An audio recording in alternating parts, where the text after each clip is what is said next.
Yes, so the Italian government has asked everyone to stay near their homes and only travel unless it's an emergency. All public gatherings have been banned. That includes any football matches. That includes nightclubs as well, I believe. These are drastic measures. In the UK, the British government has suggested that people do not travel to Italy unless it is an emergency. Yeah, so big news. Big news. It's a pretty serious situation over there. If you're watching or listening from Italy, we do hope that you're safe.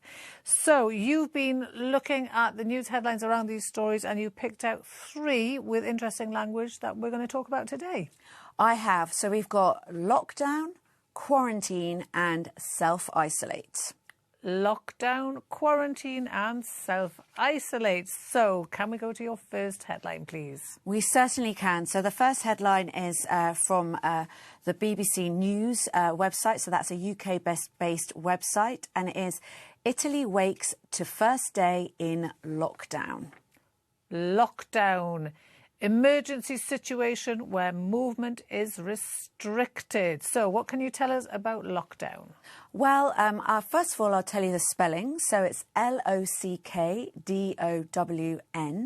And it's basically made up of 2 words. 2 words? 2 words, yes. Lock and down, are they? Lock and down, yeah. So the first word is lock. So a lock is something that you put a key into to prevent somebody from entering a room. You want it to remain locked, or to stop people leaving a room as well. And the other word is down, and that's the opposite of up. So we've got up pointing upwards and down pointing down for those that are just listening. So Catherine. Yes. Do you like to lock any rooms in your house? Well, I do like to lock the bathroom. Usually when I'm using that, I think it's really important to lock the bathroom door when you're in there. Sometimes I like to, for a bit of privacy, I might lock the bedroom door when I want some me time. Yeah. Yeah, but that's not lockdown. So no, well, I'm choosing to do it. Yes, you're choosing. You actually have chosen to turn the key to lock yourself. To lock people out or to lock yourself in, however you want to look at it.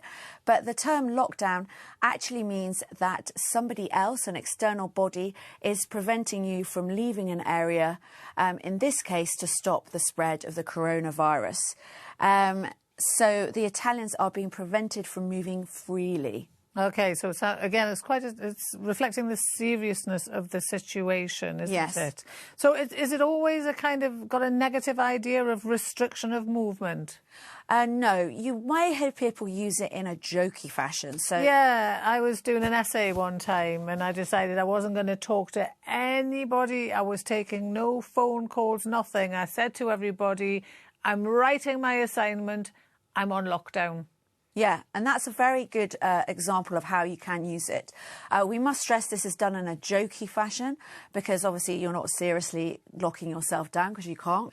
But and we must also stress that normally it is used in a negative context and about quite serious situations. Yes. So it's when a situation, the government or an authoritative body decide that it is better for people to not move freely because there is a certain an emergency situation. OK, now prepositions, Georgina, what can you tell us about those? Well, it's often used with in. So an example would be the street was in lockdown after the gas explosion. So that's in lockdown. And it's the word to be, isn't it? To be in lockdown. Yes, exactly. But you can also use the preposition on. So you could say the building was on lockdown following the security breach, I should say. And it can also be a phrasal verb, to lock down. Same meaning. So the building was locked down following the security breach. Super. Well, I think we've done plenty on that one. So let us go to a slide.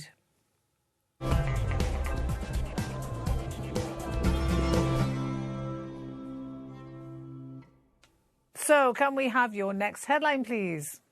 We certainly can. So the next headline is from Northern Ireland, from Belfast, and it's from Belfast Telegraph Digital.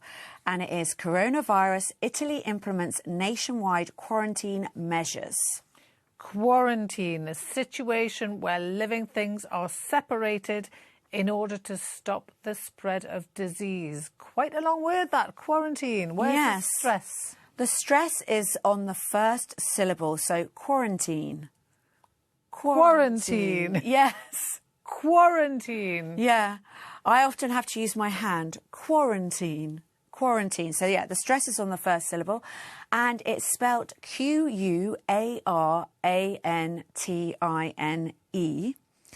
So, Catherine. Yes. Have you lived in any other countries apart from the UK? I've lived in several other countries apart from the UK. And have you ever had a pet dog or cat whilst you lived in those countries? Well, I've had, let's say I had an imaginary pet dog. He's actually, for the purposes of today, I had a dog, yes. Okay, good. What kind of dog was it? A little stray one. I found it on the street, but it was very, very cute. And it had one ear pointing up and one pointing down. Well, that's a very lovely picture. Now, yeah. When you decided to bring back this imaginary dog to this the real UK, dog for the purposes of today. Yes. What procedures did you have to do? Well, it was quite complicated. There was a lot of paperwork, and I came back to the UK and the dog came on a separate flight. And when the dog came, I went home, but the dog had to stay in a special kind of little zoo near the airport, and it had to stay there for 6 months.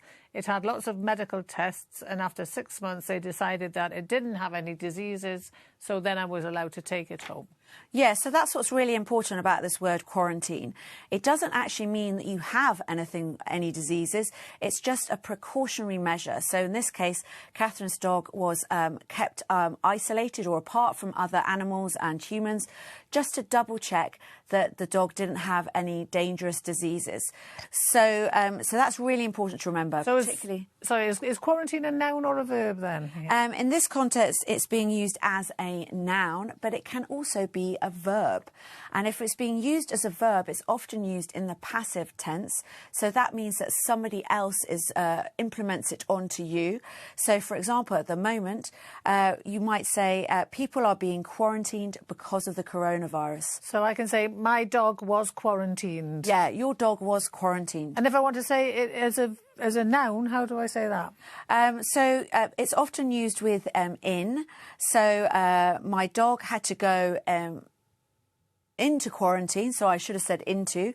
But it can also be used with in. So I was in quarantine after I visited an infected area. And I noticed the verb was to go into quarantine. Yeah, so you got to go into quarantine and to be in quarantine. And you can put someone into quarantine? You certainly can. So if, for example, if the doctors felt that someone may have been exposed to a disease, they may get put into quarantine. Not the doctor, the person. Yeah. Thank you very much. Shall we have a look at that on a slide?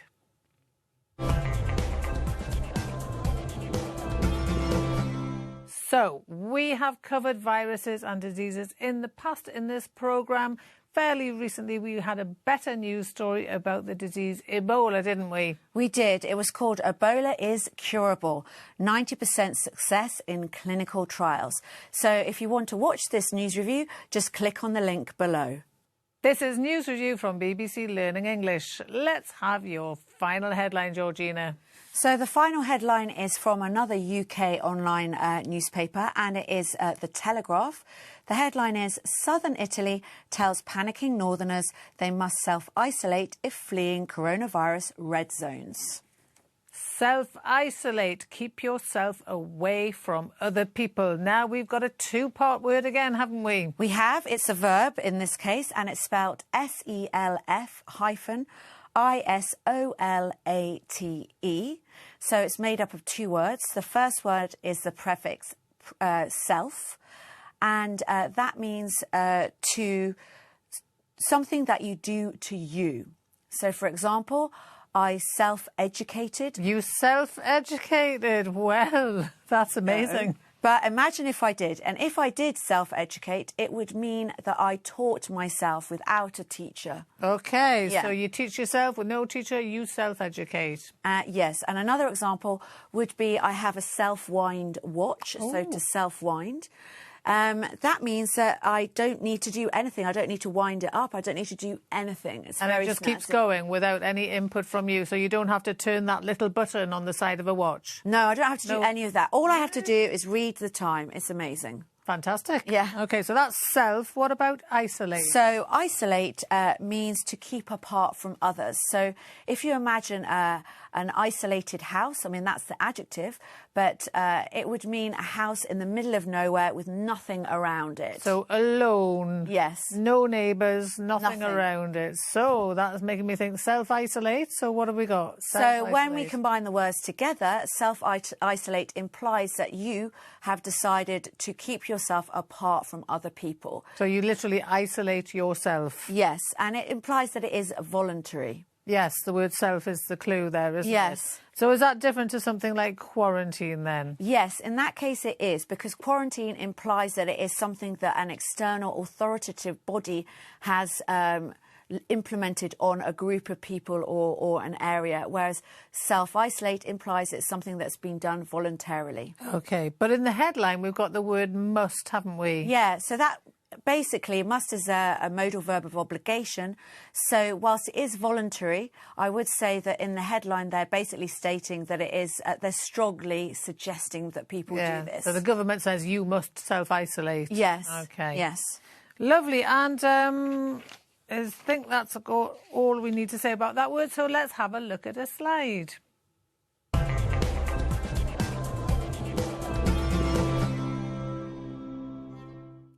Time for a vocabulary recap. Yes, so we have, the first word we have is lockdown. That means emergency situation where movement is restricted. The next word we have is quarantine. Situation where living things are separated to stop the spread of disease. And the final word is self-isolate. Keep yourself away from other people.